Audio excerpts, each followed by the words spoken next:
लोग अष्टक नियम के अपवाद के बारे में जानेंगे। दरअसल अष्टक नियम है क्या, जरा आप इसके बारे में समझिए। अष्टक नियम का मतलब यह होता है, जैसे अक्री गैस, हीलियम को आप छोड़ दीजिए, नियान, आर्गन, क्रिप्टॉन, जेनान, रेडान, इन सभी के बाहरी कोश में मित्रों 8 इलेक्ट्रॉन होते हैं। अगर 8 इलेक्ट्रॉन है तो बहुत अधिक अस्थायी हैं। अन्य परमाणु जितने भी हैं इन शून्य वर्ग के तत्वों के अतिरिक्त बंध इसीलिए बनाते हैं, 8 इलेक्ट्रॉन इसीलिए अपने पास रखना चाहते हैं ताकि अष्टक नियम की तरह स्थायी हो जाए, यानी शून्य वर्ग की तरह। अब यहाँ देखिए क्या लिखता है। अच्छा, अपवाद में मतलब ये आ जाता है जिनके बाहरी कक्षा में 8 इलेक्ट्रॉन न हो, 8 इलेक्ट्रॉन न हो, कम हो सकता है, अधिक हो सकता है। अष्टक नियम के परमाणु के बाहरी कक्षा में 8 इलेक्ट्रॉन पूरे होने पर संतृप्त हो जाते हैं, जिसके अपवाद कुछ निम्नलिखित है। देखिए अपवाद में पहले क्या आता है, संक्रमण तत्वों में।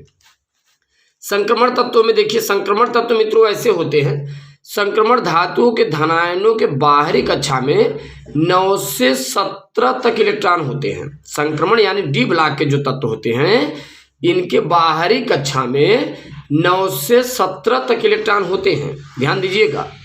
जैसे अगर यम की बात करें, ठीक, Fi की बात की, Fi डबल प्लस की, Fi ट्रिपल प्लस की। अब यहाँ पर देखिए Fi का एग्जाम्पल देखिए, आयरन का परमाणु क्रमांक 26 होता है।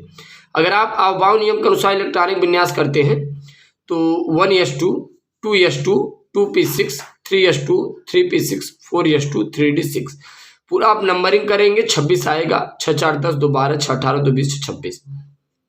जब ये 2 इलेक्ट्रॉन देखिए अपने बाहरी कक्षा चौथे कोश से त्याग देता है तो देखिए कितने 14 इलेक्ट्रॉन हो जाते हैं। तो हमने कितने बताया, संक्रमण तत्व बाहरी कक्षा में 9 17 इलेक्ट्रॉन। तो बताइए क्या अष्टक नियम का यह अपवाद है? क्योंकि 8 इलेक्ट्रॉन नहीं है, 8 से कम है या अधिक है। देखिए अब देखिए इसका इलेक्ट्रॉनिक विन्यास करेंगे, 2 इलेक्ट्रॉन यहाँ चौथे कोश से कम हो जाएगा। तो बाहरी कक्षा में देखिए तीसरे कक्षा में कितने इलेक्ट्रॉन हो गए, 6 6 12, 12 2 14, तो कितने इलेक्ट्रॉन हो गए मित्रों, 14, 14 इलेक्ट्रॉन।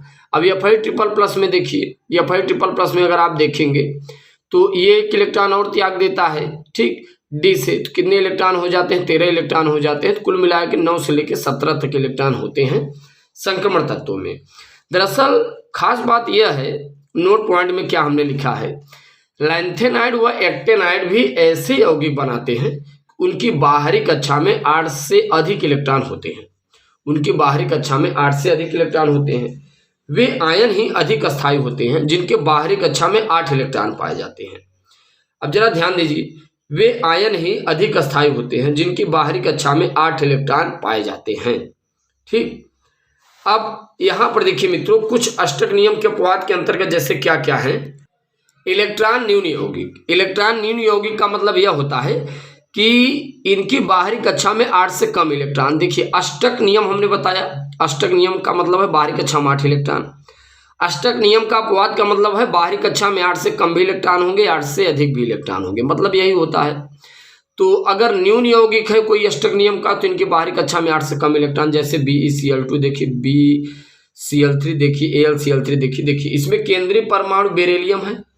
बेरिलियम 2 क्लोरीन से इलेक्ट्रॉन का साझा करके बंध बनाता है, तो इसकी बाहरी कक्षा में कितने इलेक्ट्रॉन होंगे भाई, ये बेरिलियम है, सिंगल बॉन्ड इधर बनाया, सिंगल बॉन्ड इधर, 1 इलेक्ट्रॉन इस क्लोरीन को साझन दिया, 1 इलेक्ट्रॉन इस क्लोरीन को, और इधर 1 क्लोरीन से पाता भी है, तो इसके बाहरी कक्षा में कितने इलेक्ट्रॉन, 4 इलेक्ट्रॉन हो जाएंगे। तो यहाँ पर देखिए, तो यानी number of cells of outer node cell में कितने इलेक्ट्रॉन, कुल 4 इलेक्ट्रॉन है। इसी प्रकार BCl3 में देखिए 6 होंगे, 2 भाई, 1 सिंगल बॉन्ड में 2 इलेक्ट्रॉन होते हैं। अब 2 2 4 2 6, आप समझ पा रहे होंगे, 1 इलेक्ट्रॉन क्लोरीन को देता है तो 1 क्लोरीन को पाया भी, तभी तो सिंगल बॉन्ड बनेगा, राइट। तो यहाँ B में 6 इलेक्ट्रॉन होंगे। अब यहाँ देख लीजिए AlCl3 में देख लीजिए, इसके बाहरी कक्षा में देखिए 2 2 4 2 6, यहाँ भी 6 इलेक्ट्रॉन है। अष्टक नियम का प्रसार का मतलब क्या होता है मित्रों, अष्टक नियम का प्रसार का मतलब होता है इनके बाहरी कक्षा में 8 से अधिक इलेक्ट्रॉन आपको मिलेंगे। जैसे आप यहाँ पर ध्यान दीजिएगा, नाइट्रोजन है, रिक्त कक्षक है, अष्टक नियम का प्रसार ये नहीं कर सकता क्योंकि इसके पास डी कक्षक है ही नहीं।